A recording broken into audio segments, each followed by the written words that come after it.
Hello and welcome to the Radio Scilly video news. Sign up to our YouTube channel at youtube.com/Radio Scilly for updates on what's happening around the islands and video reports featuring the people and places you know. Our video report is brought to you in association with Truro and Penwith College. Read about courses and opportunities online and watch the building of the new Penwith campus at truro-penwith.ac.uk. Sign up to the Scilly Lottery and you've a 1 in 2,000 chance of winning £1,000. You can play if you live on the mainland. It helps keep Radio Scilly on air and funds good causes around the islands. Read more at scillylottery.com. The Scilly Lottery, thecillylottery.com. A dozen islanders with strong views on the Wildlife Trust's controversial grazing policy will discuss the best way forward at a meeting on Monday night. The session's been led by Trevor Kirk, the AONB officer, in the hope that an agreement can be reached. Trevor says he's not expecting a direct roadmap for action after an initial meeting, and there could be a number of these sessions.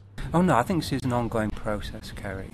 I think we must also note that we will have residents from Briar as well as St Mary's. Those have been the two main areas that have been kind of focal point for discussion.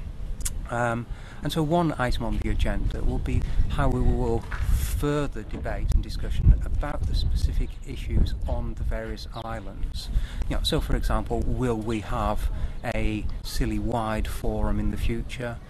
Would the group prefer to see the establishment of island-specific groups? But in either scenario, I think we're looking at a forum or a series of fora that have legs that we'll continue to meet and to discuss. The invited attendees include David Badcock, who brought the issue to wide attention with his petition against cattle grazing. He claims that some people have said they don't feel they can access the land because of the grazing and because of the electric fencing. The burning of gorse is also expected to reach the table during the sessions. Trevor Kirk says he hopes that all views will be reflected. Everybody's been invited to attend the session. You're to have representatives of the broad range of views. So that opportunity is there, and I sincerely hope that people will take the opportunity. A three-strong crew of German television reporters have been on the islands filming around St Agnes and St Mary's. They've been guided around by island's tour guide Don Williams and have been filmed in his vintage open-topped car. The team from the German public broadcaster NDR have put together a 1-hour special for their travel programme, which will mix footage of Scilly with features on Cornwall. On the islands, they've been filmed eating ice cream on St Agnes, cream teas at the Star Castle, and have been taken round to the ancient burial site at Porthhellick. Frank Bebenroth says German viewers will be interested in the local food production on St Agnes. They will be interested in the special ice cream I tried yesterday on St Agnes. And we saw a Hereford bull called Ding Dong.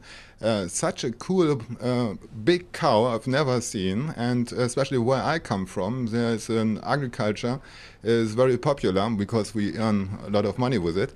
But if they see such a cool cow, I think they will be very interested and want to go to this island. Jan Muller is a cameraman on the shoot. He says the conditions have been excellent for filming, with the island's rocky coastline and white sandy beaches, as well as the excellent light. Very rocky and very nice light. We had a lovely sundown yesterday with the Turk's Head in front of us and then the sun sparkling on the water. Just perfect. So you're going to go back and say nice things about the Isles of Scilly when you get home? I will definitely do that, yes. The programme will make an hour-long special to air on NDR in Germany on the 30th of May at 5:15 Isles of Scilly time. You'll be able to watch it on the internet too. 13 council and specifically recruited staff were involved in the general election on the Isles of Scilly. It's quite an expensive exercise, but the cost is borne by the Ministry of Justice and not local council taxpayers. Part of the problem is that ballot boxes have to be moved from the off-islands. On the mainland constituencies, of course, the polling stations are generally linked by road. Sue Pritchard organises elections at the town hall. She says it can be quite a challenge. And here it is slightly more difficult because, of course, it's water and we have to get boats to do everything that anybody else would jump in a car and do. One of the unusual aspects of an election in Scilly is the lack of party political election campaigning posters that are commonplace on the mainland.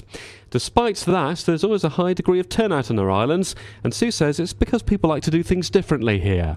I think there's a great interest in particularly local politics here, which is non-political, but also I think people are interested in obviously what's going to happen with the country as a whole. Nobody has ever really formed a political party over here, but I guess that's just one of the features of island life, that we are different and we look at things in a different way and think perhaps I will turn out, I will vote, but I don't necessarily want my neighbour to know what I'm going to vote. The ballot boxes were transferred from St Mary's to the off islands, and then after the election carried back to St Mary's and kept in a secure place overnight before being moved to the mainland by air. Sue tells Radio Scilly that they've had to have a plan B in case of fog disruption or volcanic ash affecting flights. If that's the case, they go to the mainland by boat. The count for Scilly always takes place after the count on the mainland. Most people find out who their MP is on Thursday night or early on Friday morning, but the election count for Scilly taking place on Friday because of the difficulty in bringing the ballot boxes from the off-islands. And the count at Cornwall's Calm-Bray Leisure Centre can't start until the island papers arrive, because it would be possible to identify how Scilly voted otherwise, and the result must be declared for the entire constituency.